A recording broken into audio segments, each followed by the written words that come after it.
ihr bereits wisst, wird die Frauenbewegung in 3 Wellen unterteilt.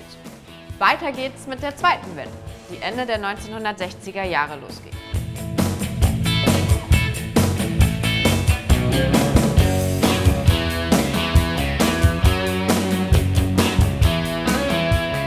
Anders als während der ersten Welle gründeten ihre AnhängerInnen in der Bundesrepublik Ende der 1960er und in den 1970er Jahren keine Organisationen und lehnten Anführerinnen strikt ab. Die Frauenbewegung bestand nun aus einem losen Netzwerk von Gruppen und Projekten. Auf der Protestordnung standen ungerechte Arbeitsteilung, Frauen verrichteten weiterhin den Großteil der Haus- und Beziehungsarbeit, ebenso wie die Forderung nach sexueller und körperlicher Selbstbestimmung, beispielsweise in Form von legalen Schwangerschaftsabbrüchen.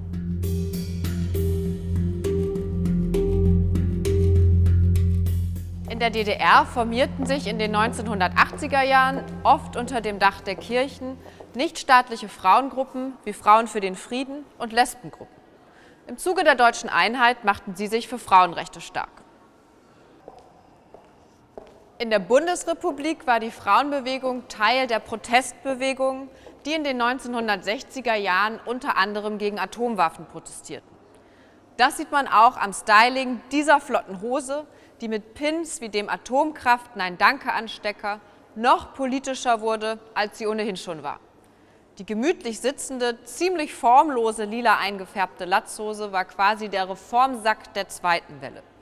Mit diesen bewusst unsexy Buchsen entzogen die Trägerinnen ihre weiblichen Körper den sexualisierten Blicken von Männern. Und lila war die Trendfarbe der Saison? Nein, sie war ein politisches Statement. In den 1920er Jahren war lila in Deutschland zur Farbe lesbischen Begehrens avanciert. Und schon in der ersten Welle war lila die symbolische Farbe der Frauenbewegung. Lila angelaufen vor Wut waren vermutlich auch die FeministInnen, die um die Jahrtausendwende die dritte Welle der Frauenbewegung lostraten. Sie sind Thema von Folge 4 unserer Reihe.